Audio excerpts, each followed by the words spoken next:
यह घटना आज से 12 साल पहले की है। उन दिनों मैं बिहार के एक छोटे से गांव हसनपुर के अस्पताल में कार्य करता था।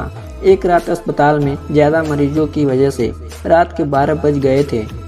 उस रात तेज बारिश हो रही थी। मैं भीगते भीगते अपने घर पहुंचा।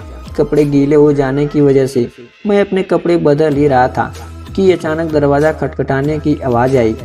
मैंने सोचा इतनी रात को कौन आया होगा। मैंने दरवाज़ा खोला और देखा कि एक लड़की जो बरसात में भीगी हुई थी रोते हुए कहने लगी कि मेरी माँ की तबीयत खराब है, आप जल्दी चलिए नहीं तो वो मर जाएगी। मैंने उससे कहा कि रात को मैं मरीज नहीं देखता हूँ, सुबह अस्पताल ले आना। मगर वो लड़की जाने को तैयार नहीं थी और रोने गिड़गिड़ाने लगी। उसकी आवाज़ सुनकर मेरी पत्नी को उस लड़की पर दया आ गई और मुझे उसके साथ जाने को कहा। मैंने मन ही मन परेशान होते हुए बाहर आया और अपनी जीप निकाली। सुनसान रास्ते से होते हुए वो लड़की मुझे 5 से 7 किलोमीटर दूर एक दूसरे गांव में ले गई।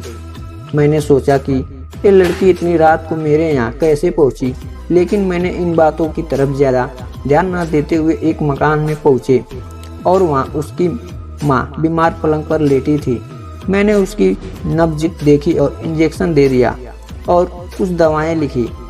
उस लड़की ने मुझको बाहर मेरी जीप तक मुझको छोड़ दिया। फिर मैं घर पर आ गया।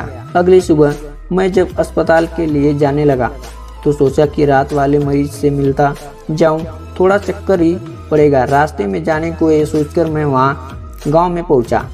मैं रात को जिस मकान में गया वो उस जगह पर मुझे नहीं दिखा। मुझे उस जगह पर खंडहर नज़र आ रहा था। तो मैं गांव के लोगों से पूछने लगा कि यहाँ एक घर और परिवार रहता था। तो लोगों ने हैरानी से देखते हुए कहा कि यहाँ ऐसा कोई घर नहीं है। ये सुनकर मेरे रोंगटे खड़े हो गए। मैं सोचने लगा कि रात को जो मेरे साथ हुआ वो क्या था। वहाँ के लोगों ने बताया ये प्रेत लीला है, सो हर साल किसी एक इंसान के साथ होती है। ये तो गनीमत है कि आप जिंदा बच गए, वरना वो आत्मा आपको जिंदा नहीं छोड़ती। मैं हालांकि भूत प्रेत में ज़्यादा विश्वास नहीं करता था। मैं जब इस गांव वालों के साथ उस खंडहर में पहुंचा तो उस खंडहर के बाहर मेरी जीप के पहिए के निशान थे और वो इंजेक्शन और दवा भी वहीं पड़े थे। मैंने बिना लोगों से और बातें किए फिर से घर लौट आया और घर वालों को सारी बात बताई। उसके कुछ दिनों बाद मेरा तबादला दूसरे गांव में हो गया, लेकिन उस रात की घटना के बारे में सोचकर मेरा आज भी रूह कांप जाता है। तो दोस्तों, कहीं न कहीं यह सच्चाई होता है। जैसे भगवान होते हैं वैसे भी भूत प्रेत भी हो सकते हैं। तो आप लोग अपना ध्यान रखें और अपने परिवार का ध्यान रखें। तो चलिए मिलते हैं एक ऐसी ही जानकारी और ऐसी ही शॉर्ट स्टोरी के साथ। तब तक के लिए धन्यवाद।